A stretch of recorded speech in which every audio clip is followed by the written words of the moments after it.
Hey guys, welcome back to another video. So today I'm going to do the games I played monthly. So since today is the 1st of February, I'm going to show you, or at least tell you what games I've played during the month of January. So the first game that I played and completed is Life is Strange True Colors. It took me 9 hours to complete over the space of a couple of days. And it is a good game. I really like it. It's probably one of the really good ones. At first, going into it, I thought the main character can travel, but it's just, as like always, it's just restricted to a village. I really do like Life is Strange games, and this is a really good one. I also got the platinum as well. It's such an easy platinum to get. The next game that I played was I was a teenage Exocolonist. So I got this on PSN and one of the indie games. It is the only reason I really got it because of the different romance options you can get. It reminds me of Unlimited Saga, which is just like not your standard RPG. It's like a Dungeons and Dragons story based thing. So you can still move your character about, but it's very text based. It's like a mix between RPG, it's like a hybrid between RPG and just leveling up your character. So your character starts from age 10 up until 18 or something. I'm still kind of, well, I've stopped playing it, but it's still at the back burner in a way. The whole sexual orientation as well, it's very non-binary. You can customize it however you like. It's not restricted to male or female. The art style appealed to me very much. I don't know if I kind of regret buying it, but I kind of, did enjoy it. The next game I also complete for the second time round, and that is Goodbye Volcano High. So again, I got it online. There's so many good games coming out at the moment that are strictly you can only get on PSN, not physically, which is a good thing, but it isn't because I do like my physical media.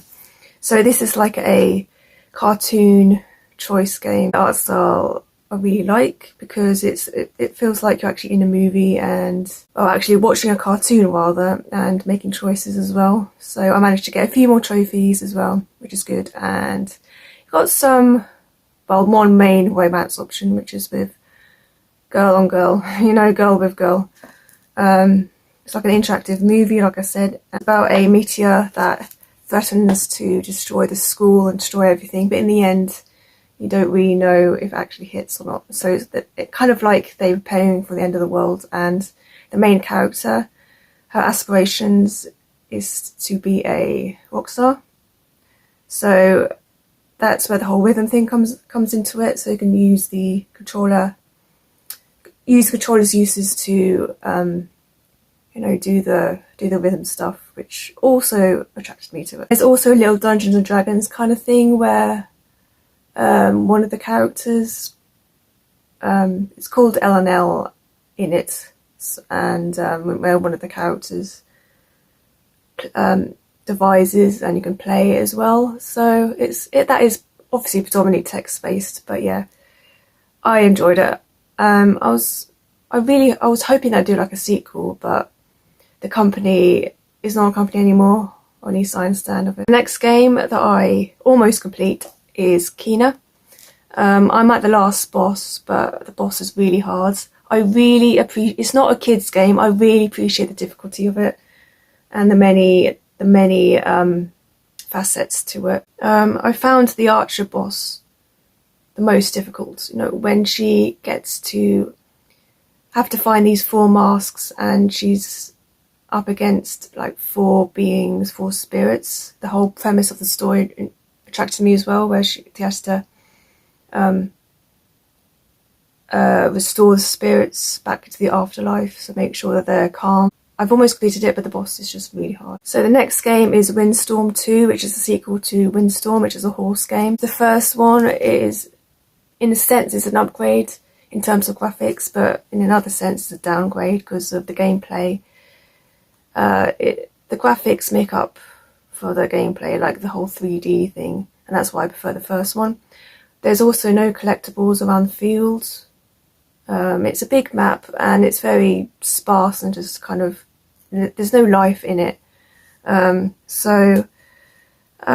usually just go back to it if I just want to listen to Spotify at the same time when I traverse the lands. It's like a nice interface that they have as well. Definitely a step up from the first one, but in another sense not.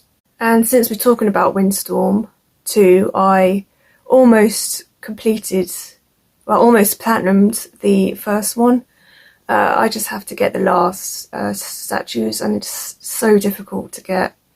I tried to search of like a tutorial or where the last one is. It's just so difficult, and you know, it is based on a German TV series or movie, and it's just really hard to get.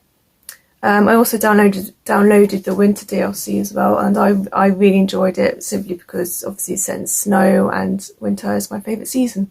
So the next game I played is 2 Point Campus. I just recently downloaded it, and it reminds me of the theme park world where you can manage your school or your university to build it like however you want, but manage the students in it and everybody else, and just complete objectives. And I remember playing the 2 Point Hospital demo on PS1 all those years ago, and that's why I didn't want the hospital one, because the campus one specifically attracted me because you can just because it was set in campus basically. So the last game that I played is GTA Vice City with my controller. It's not my old one. My old one was a silver official one, but the wires got too twisted that I couldn't just use it anymore, just stopped working. The controller I'm using at the moment is not a standard one. It's called Crazy Cats, and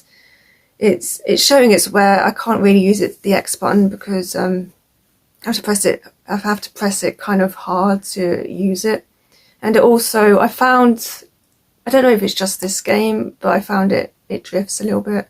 This was like my first GTA game that I ever played. I got this underage, I remember. And I remember having that sense of achievement where I completed one level, and I was just really proud of that. Yeah,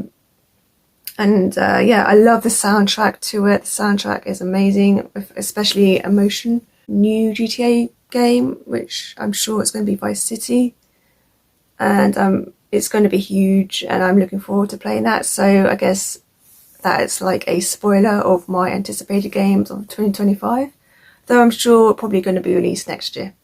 So yeah, that's all the games I played this month. I'll do the same for next month as well, so hope you stay and watch that one. I'll see you in the next February monthly games.